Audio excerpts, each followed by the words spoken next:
So apa yang kita rasa, kita tunjuklah. Walaupun rasa marah, bagi tahu, bincang elok. Tapi kalau tengah marah, tengah sedih, kawal dulu, ataupun menangis, dan lepas tu dah tenang, lepas tu baru bincang. Maksud bagi tahulah, kita luahkan kenapa kan. So macam tu lah. Sebab kita ingatkan kita nak bincang, tapi bila tak perasaan tu tak terkawal, marah ke sedih ke apa tak terkawal, so automatik kita jadi macam salahkan.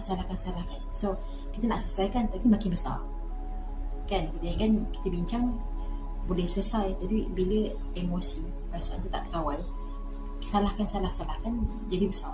So memang kena tenangkan diri. Apa pun perasaan, tenangkan diri.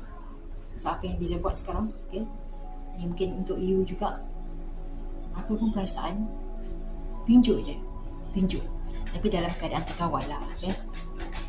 Walaupun tengah marah, tengah sedih, boleh tunjuk je, kita manusia. So orang keliling kita, okay, family ke, adik-beradik ke, orang keliling kita, kawan ke apa, dia tahu, Fiza tengah sedih, Fiza ada masalah, Fiza ada ni. So mungkin diorang boleh tolong dengan cara diorang, apa yang diorang mampu. Jadi bila kita senyum, buat cara macam tak ada masalah semua tu, so diorang confused. Sebab manusia ni, dia akan judge apa yang diorang nampak, apa yang nampak kat dalam mata kan. Melainkan orang tu kasyaf, dia nampak lah cerita dia senyum tapi sebenarnya dia sedih. Dia senyum, dia gelak, tapi dia sebenarnya ada masalah. Tak semua orang ada kelebihan tu. Kebanyakannya memang 80% diorang akan judge, diorang akan bercakap apa yang diorang nampak dekat mata. Macam tu lah. So untuk Fiza, pengalaman Fiza memang tunjuk perasaan tu, tapi dalam keadaan terkawal. So Fiza pun sama juga, lepas tunjuk perasaan Fiza.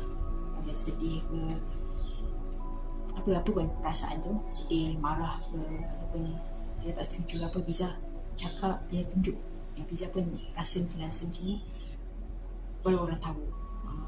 So orang pun dia faham lah, okay, apa-apa kena tanya juga Fiza, okay, dia punya keputusan macam ni, so keputusan Fiza macam mana ni, macam ni kan.